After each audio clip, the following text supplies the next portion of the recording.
Hey, welcome back to the channel. So today we'll be watching all the endings for Overlord. I don't know how many there are. I think there are 4. I've already done the opening reactions. You can find that on my channel page. It'll be recommended by the end of this video, or there'll be a hovering card over here. So you can click that. I highly recommend you watch that opening reaction first before you dive into this one.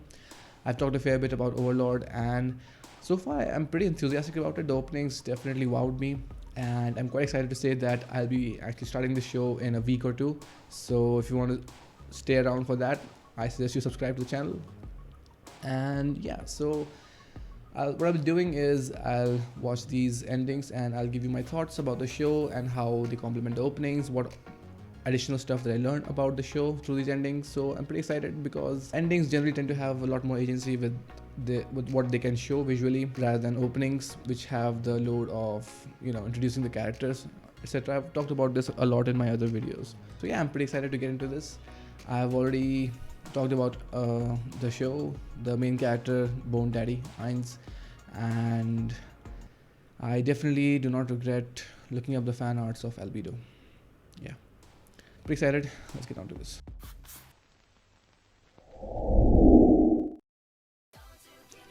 Speak of the angel.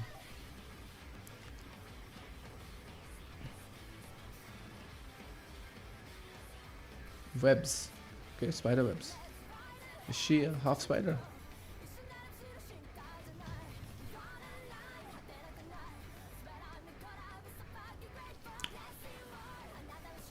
Yeah. I don't know what to speak on this. Song's pretty good. Visuals, no complaints.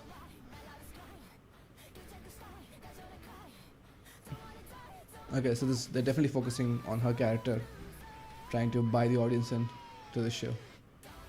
Pretty smart. Song hits, dude. And these arts are pretty good. I wonder what kind of a character is. Is she innocent? Is she pretty, like I said, thirsty for our Bone Daddy? Or what she is, Sundare, Yandere, what was she? I'm pretty excited to know that. I'll find out in the first episode itself, right?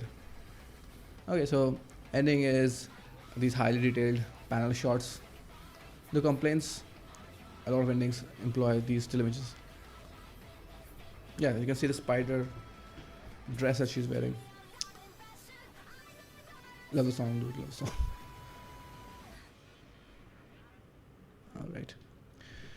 Alright, so the first ending is a couple of still images of Albedo. Pretty suggestive shots right there. Pretty wonderful art, and the song definitely kicks. So we see her in the first shot here. She almost looks like a kid, and with these black feathers, the horn, and the spider weaving around her body. I feel like she's a chimera. Obviously she's not human, but I wonder if it's particular design to her, or does she belong to a special race? They all look like this, maybe. Pretty interesting design of her with the arrows, horns not emerging like this, but like this curve. I see that on a few animals. I'm not sure which one, but I've seen those kinds of horns where they curve like this. Definitely makes her character look a lot cuter. And yeah, here we see a pretty suggestive shot. I'm not going to talk too much. I've seen my fair share already. So yeah, what this ending is doing is definitely reflecting on her character first, because I'm guessing the creators knew that she would be pretty popular, and the fans of the show or newcomers would definitely gravitate towards the show because of her. So obviously it makes sense to showcase her in the ending. And we see this a parallel cut, not a cut, but something. Yeah, she looks like a different character. Her clothes are different. Her whole vibe is different. She looks like a darker version of her. And this looks like a mirror reflection, so maybe an alter persona. She looks even hotter there. Yeah, pretty nice gesture shots here. Not much to talk about it. She is wearing a spider necklace, so it's not an actual part of the body or clothing. I wonder what her personality is. Like I mentioned before, the way they showed her in the openings, that's why I called her thirsty, because all the images I've seen or memes are like that. But I'm just interested to know if she actually has. I mean, she would, right? She's one of the main characters. She actually has a intriguing backstory and character growth. or she's just there for the plot. Yeah, I think she can fly, right? Those large wings, unless they are a visual cue. I don't think so. So she's a bird hybrid. I don't know. I wonder if the word albedo means something. There's not a lot to talk about. The music is pretty good, and the visuals also pretty nice. All right, I think we can move on to the next ending. Oh, same song, but pretty different.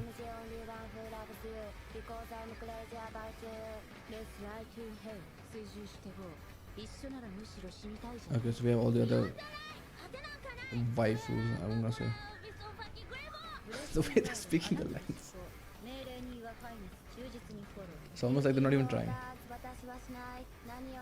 And it's a robotic voice.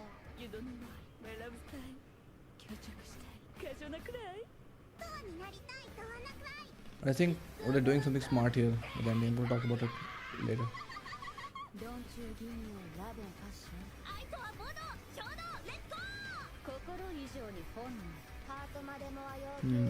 Pretty interesting what they're doing with the song, with the way they're delivering the lines.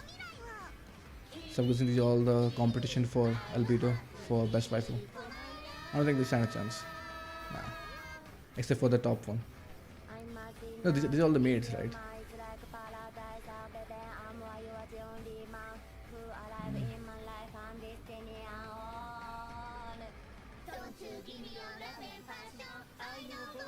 The way they're delivering it's almost like I'll talk about it. Okay, so we start with the other characters, and I like how they have on one end you have Albedo having her entire ending all to herself, and then you have all the remaining characters. Like, okay, you all get one ending to yourself. You gotta share it. It shows how much of a priority Albedo is. Okay, so the way they are delivering these lines, right? It's almost like they're not even trying. It's not a song. They're just delivering it, and at first it feels like okay, they're just being lazy, right?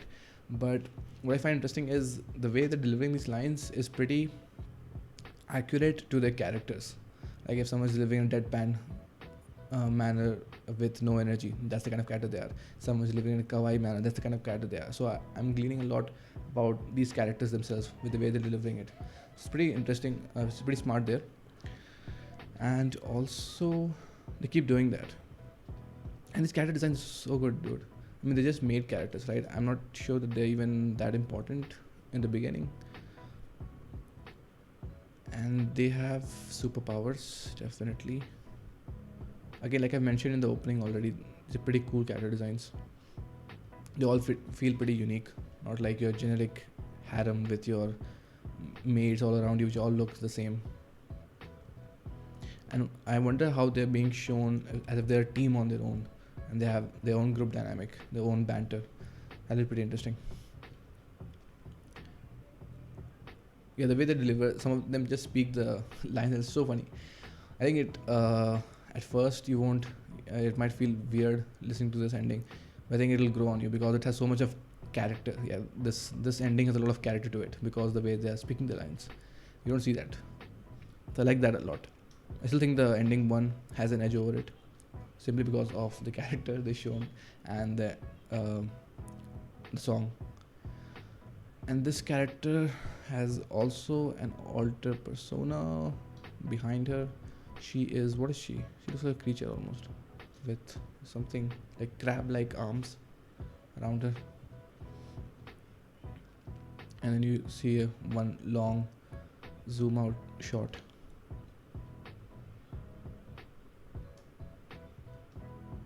Yeah, she has something behind her, like arms. I dare say it looks like a scorpion. I'm not sure why. Or I think it's a crab. Alright. Some much needed love for the maid characters there.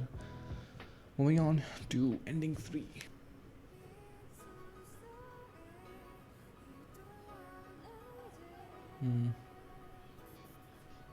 Again, best girl, best waifu. I haven't even watched the show. I already declared her best waifu. That's how much energy she has, power she has. Huh? Who is this person? Wow, I really like it's a great atmosphere, dude.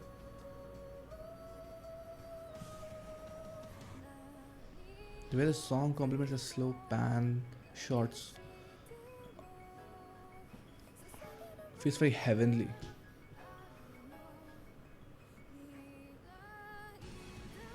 Yeah, this is the best ending. This trumps over ending one. The focus in, focus out shots, and the art on this. Dude. If it weren't for these credits, dude, I could admire the art a lot more.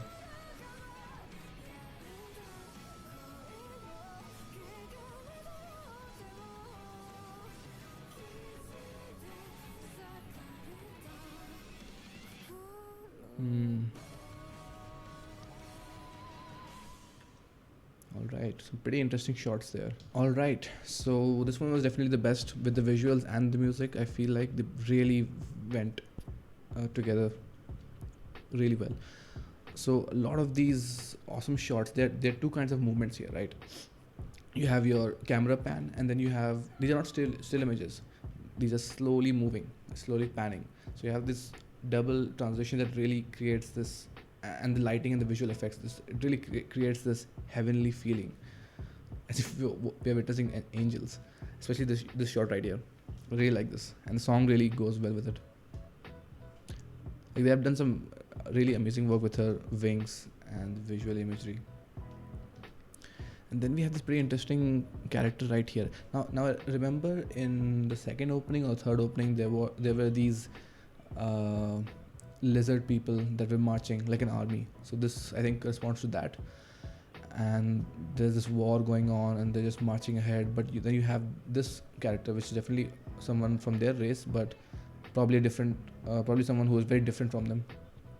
The way she's looking out, and the light is shining on her itself, as if she is the only one who is trying to oppose all this, and who wants all of this to stop. That's what I'm getting from her. She seems to be pretty important. The way, like she almost feels like a princess, someone who wants this to be over, but no one's listening to her. Something like that. Yeah, the way they're slowly transitioning with the image, like it's almost slowed down in time, right? It creates this really nice effect. Like it's captured, uh, it's a moment captured in time, and they're slowly panning through it. I really like these kinds of shots because they feel like they actually have some depth. They're not just a flat painted image. The visual effects really make it, especially with the camera focus in and out. And then you see this character, maybe the prince and princess, king or queen, I don't know. And then the screen glitches, and uh, she looks like a villain, someone who just snapped. And you have the dagger. She snaps in or out. It's not like she snapped once, because she reverts back before the camera goes to this person right here. Not much to talk about her. They all feel like important people in the hierarchy. And then you have this warrior with the mask, and these are not the same character, right? Hair color is different, but they're both bound by this sword. This is a great sword. Can't glean much from that, but there's something defining these two. Some conflict of interest or disagreement. That's why they are standing shoulder to shoulder, looking away. Yeah, and this is my favorite shot. We see Albedo covered with roses and with thorns and roses. Of course, thorns and roses go together, and she's wrapped by these thorns and her feathers. It's like she's almost naked, right? So I don't know what this would be. Maybe I'm gleaming too much into it, because the endings, with the agency, they just create visuals that don't make sense much, even if you have the context. So I'm guessing it's unrequited love, maybe, from Ainz Probably not, but that's what I'm getting from it. uh, like she's a prisoner of these thorns, the rose, her love for him, maybe, not sure. Yeah, this is the favorite shot. And this one also. Like, I don't know what this is. It's some black liquid. It almost feels like her own blood. She's offering something, like, please take it. This is all I can give you. She definitely has a tragic past. That's the vibe I'm getting. I mean, she must have a very good she has to have a good backstory, right, for us to sympathize with her. I mean, we already on board with the waifu thing, but I mean, on a serious note, she has to have an interesting background. I'm pretty excited to know about her, other than Ainz. Like, these two characters are the reason why I'm watching the show, and the deviant arts. Anyway, yeah, pretty good visual effects. The song was awesome. Very nice panning shots, camera focus, amazing. I think we are done. I think this is the last ending after this. All right, let's go. Okay, we get an Ainz focus this time. Awesome shot. The red glare, pretty iconic. All these songs are so good, dude. Oh yeah, I think the last one, or last one was by Myth and Droid. I forgot to mention that. Keeping pretty similar to the last ending, with the visual effects and the slow camera pans.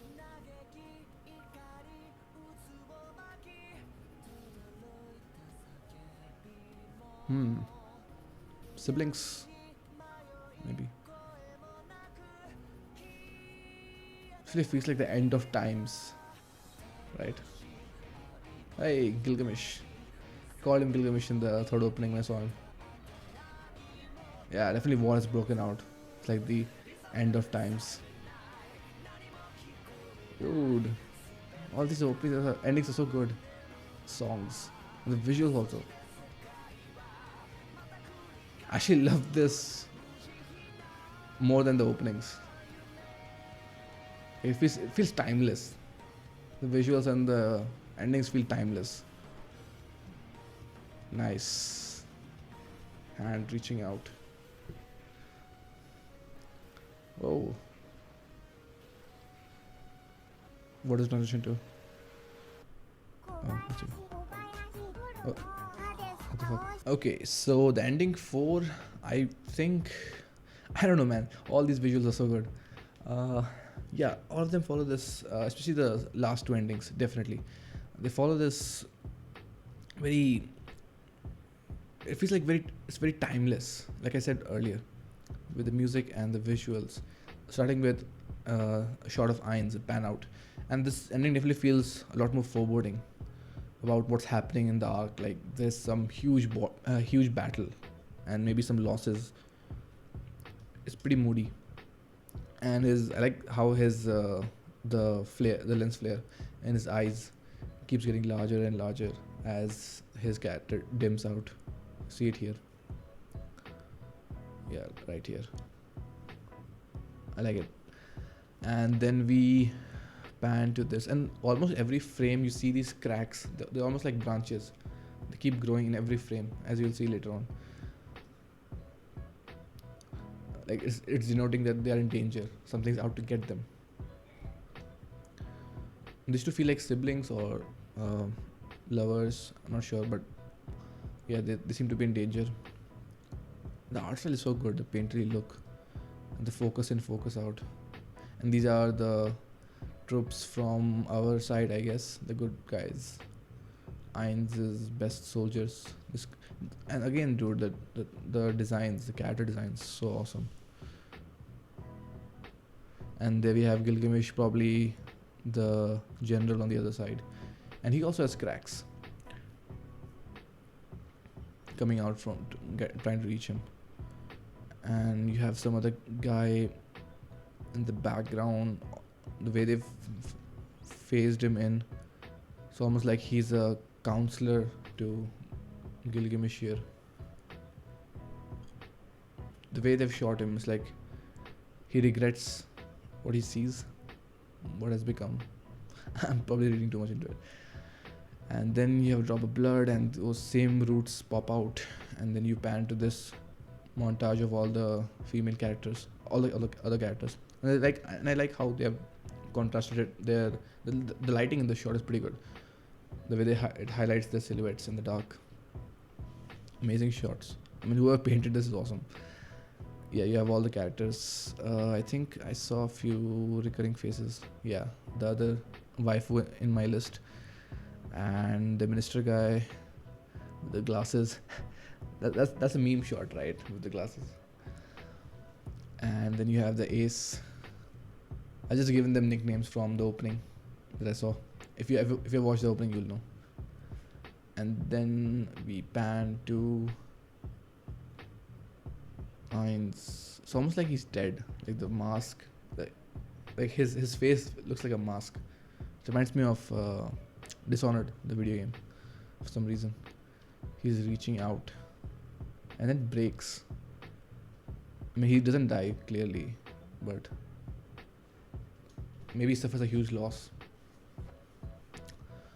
Yeah, something big happens in season 3 or season 2. I don't know which one this is. This has to be season 3, right? Yeah. So overall, I was not expecting the songs to be this good, and the art style is so good. Especially the third ending. I think the third ending might be my favorite, followed by I can't decide between 4 and 1. I would put second at the bottom by default, but I'd say ending 3, ending 4/1, and then ending 2. Again, the visuals are so good, and all of them feel like they're timeless, except for the second one. The second one is pretty, though it's janky, it has its own style of presenting the song. I wouldn't say a song, more like a lot of character in the song. The people who are singing it clearly having a lot of fun with that. Yeah, those are my thoughts on. Wait, is this recording? Shit. Yeah, it's recording. Okay. So yeah, those are my thoughts on the endings. I am pretty excited to watch this show finally. This will be the first one on my channel. And if you like the video, then subscribe, because I'll be starting this next week or next week with episode 1 of season 1. Pretty stoked to start this. I haven't watched a lot of shows, and I've been meaning isekai shows, and I've been meaning to watch this for a long time, dude, a long time. So yeah, guess I'll see you there. If you want to see other reactions to other shows, you can find that on my channel page, or you'll get a playlist here with the end card. We show a playlist here. So yeah, that's all from my side. I'll see you in my other videos and in the first episode reaction. Take care.